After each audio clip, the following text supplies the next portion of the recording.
Welcome back to my mental health and crime channel. My name is Hoodie London. This is for education purpose only.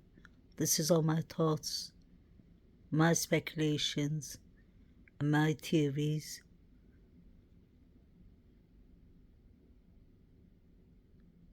May the four victims rest in peace. Condolence to the families. May the correct justice be served. Please like, share, and subscribe. It helps the YouTube algorithm.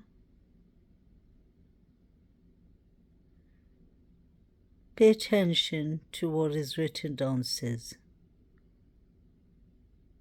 Sorry, not downstairs, but upstairs.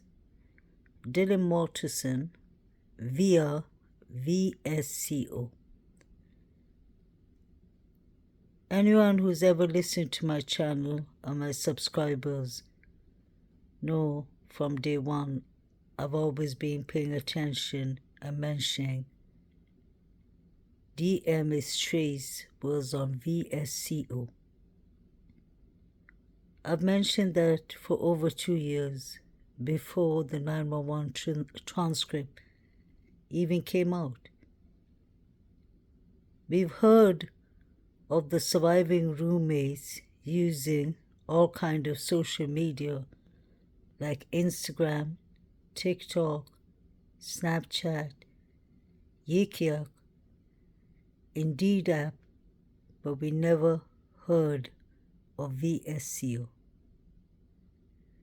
They were posting their pictures anonymous. I'll show you all a couple of pictures and pay attention. Even Bethany Funk, his pictures will show up as via VSCO. Remember the fact that DM was creating contacts? There was 1 minute, a whole minute, Bethany Funk was taking photos, I'm sure of the crime scene, just in my opinion. Why else would he be taking pictures instead of calling 911? 8 hours doesn't explain even the flight, fight, and freeze mode. Something is really wrong, because Ethan was found at the doorway of Xana's room. So DM would have noticed Ethan at once in front of Xana's room. Why would she just think that her roommate is unconscious when she passed her twice? Is it a habit that Xana has to pass out on the floor? Is that what she's trying to say?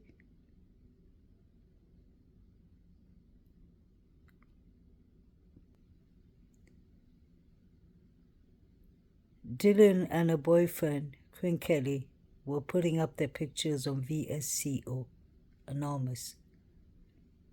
It looks like Bethany Funk was doing the same too.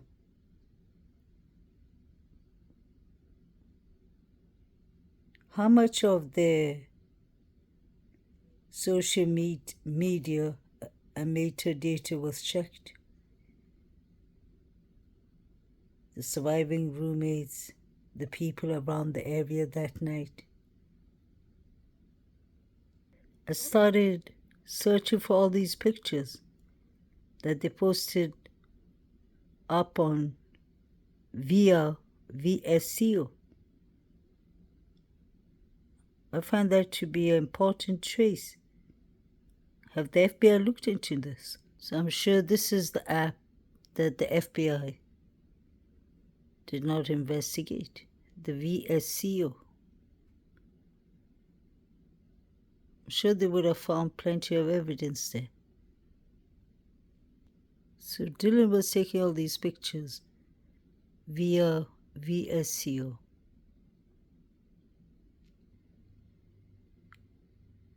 Please do me a favor and look at the background on the right, the steps behind this young woman. And look at Dylan's door, how close they are to each other.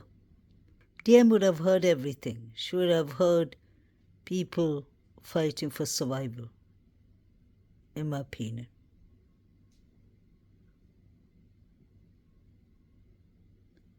And why would BK let her live to tell her story? Doesn't make sense. And if BK was a SK, serial killer, he would have just done it again and again. He went through his normal life because maybe he wasn't involved. Maybe he was part of the suspects, allegedly. But look at how close the steps is to DM's room. It literally starts, the step starts when she opens her door. So she would have seen exactly who she saw. And the good vibes light was on. And then we have this picture DM uploaded on a VSCO. It states 3:33 at night. In the morning, she uploaded this picture. And that was on VSCO. Once again, Kaylee would have been unalived by then. Was DM using Kaylee's account, allegedly? Let's not forget Kaylee's LinkedIn account was used to. It was logged off 13 hours after 911 was called. Alivida told us that. So who had access to Kaylee's account? And why was DM uploading pictures on a VSCO? Let's not forget, there's 58 minutes, almost an hour of silence in the 911 transcript.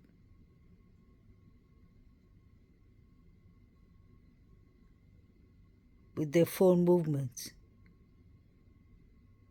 Maddie Morgan called Bethany Funk at 2:53. Bethany did not answer, and everything was quiet till 3:51. What was actually going on? And you can see it's written Dylan M26. 13th of November 2022, the days of the unalivings. I wanted to show you all something I just came across. While watching this picture, I zoomed into Jack Decor's nails.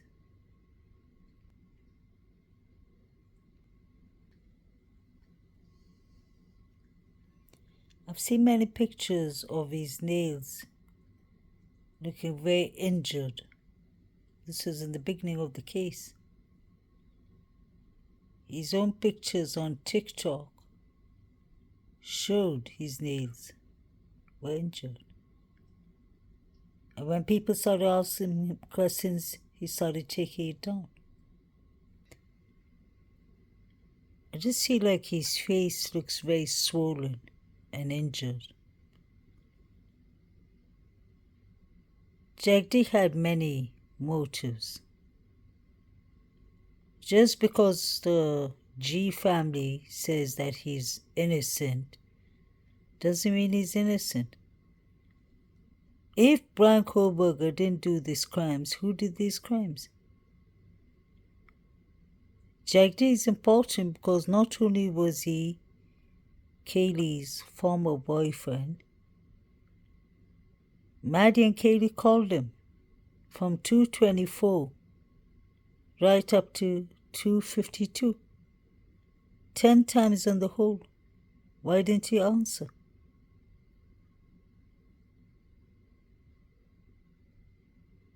I don't buy his theory that he was sleeping. In fact, I believe WSU Kim in this one. Jack D's alibi doesn't seem to be solid. I always wonder why E's Jeep has never been returned, and his golf set, according to his mother too, and another family vehicle, 2 vehicles and a golf set. Wonder if there's an illegal way he could have bought his vehicle, because that's the only time law enforcement will confiscate it. They gave Steve Kaylee's SUV back, and he put up a GoFundMe and collected the money. Why not his vehicles? Could this have to do about money, drugs? There's definitely revenge, jealousy. I believe something was definitely going on with the 4 victims and the surviving roommates. There was tensions and frictions inside the house, in my opinion. Then there's always hoodie guy, Jack Showalter.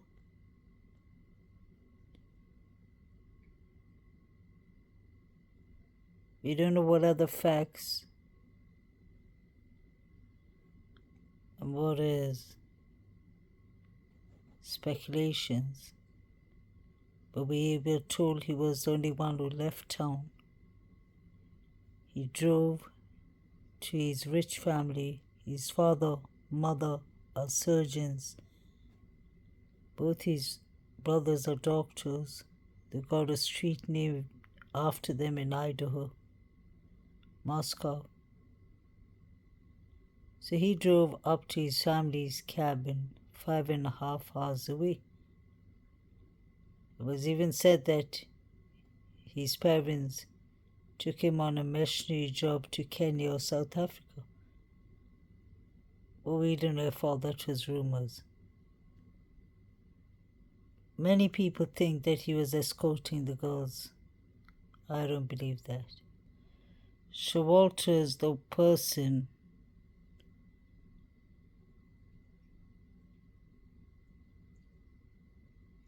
that looks like has the most issues. He was kicked out of his fraternity, Delta Tau Delt, for harassing females, sexually harassing females. His parents rented him an apartment in Queens Apartments, a minute away from the girls' flats. The girl that worked with him in the flatbread pizza place said that she had such a bad encounter with him. She said it's in the reports. I had to slap him to get him out of my way. She said he was really unprofessional, rude towards female staff and females always. She said, I just came across the case. This was in the beginning of the case.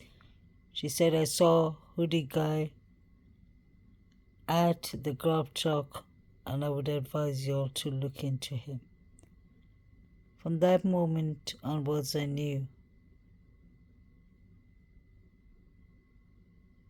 that Showalter has serious issues. And you can imagine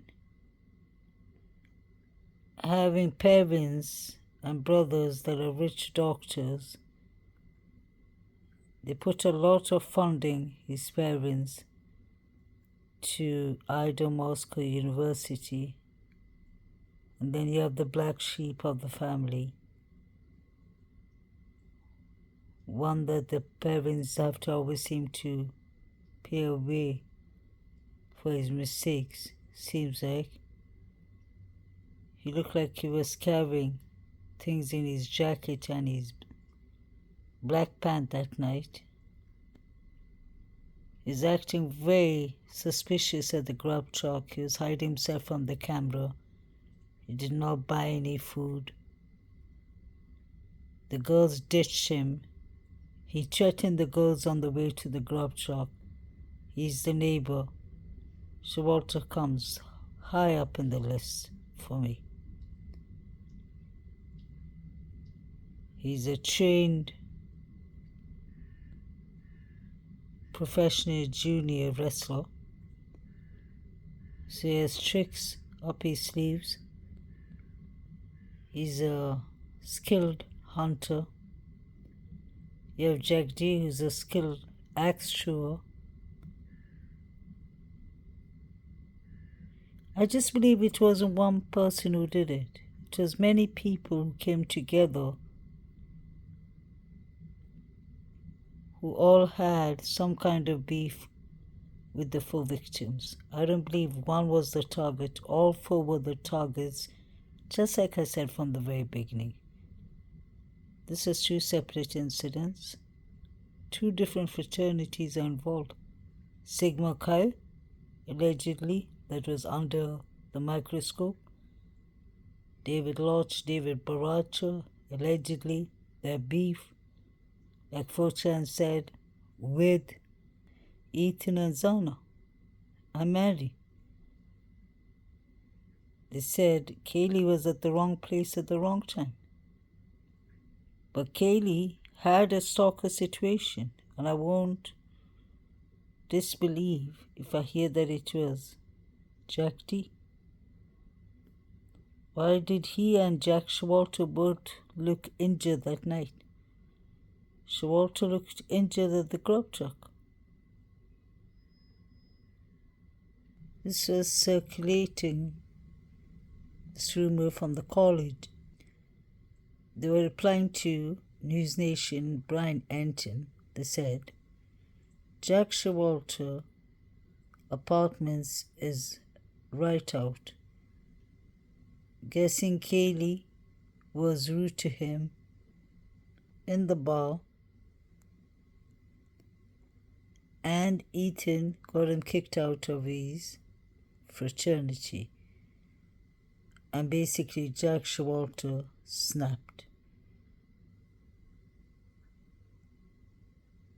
So Ethan got him kicked out of his frat, allegedly, and Kaylee got him kicked out of the corner club.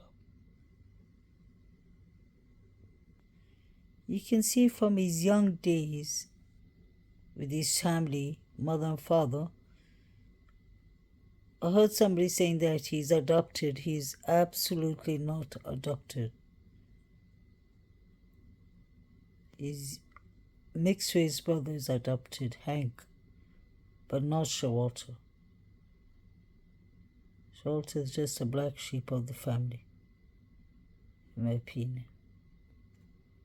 This is a man who can survive camping life, hunting life. We've seen him taking pictures with K-bar knives. So he would know how to handle one. And he could have done the job within 15 minutes or 30 minutes.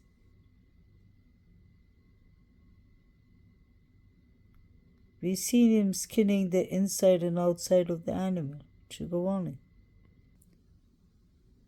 I have a couple of theories that I always talk about. That the people involved are not only one set of people. There are a couple of people. Like the Banfield boys from the Alpha Kappa Lambda. The captain or the president of the frat is Nick Green. That is the president of the college's son. Scott Green. And Saeed and the 3 Banfield boys are from Alpha Kappa Lambda across the field of Banfield.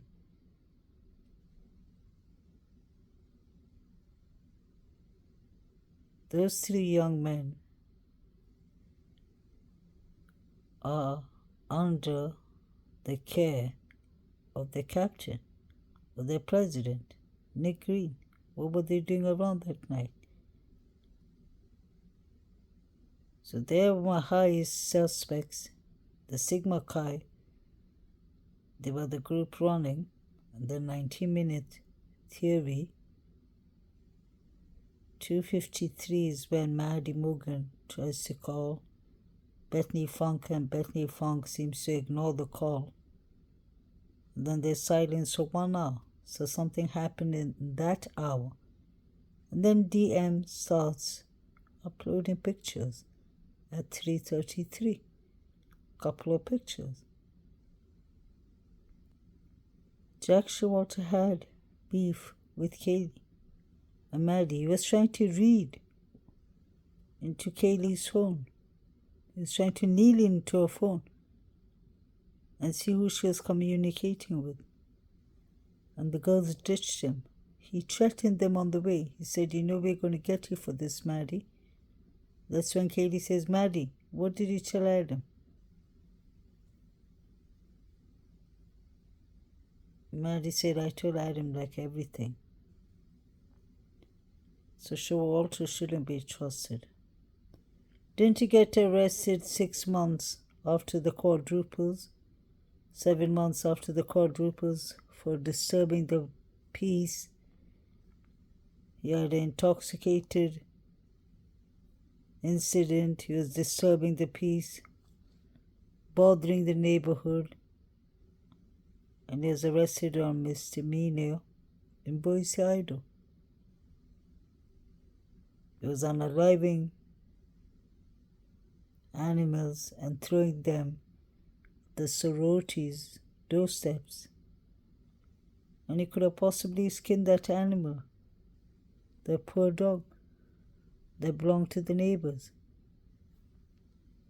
And he was carrying at the glove truck. That's the main thing. He went right after the girls. He could have done it. But there were many people who were involved. You can even see from his appearance, he's changed a lot.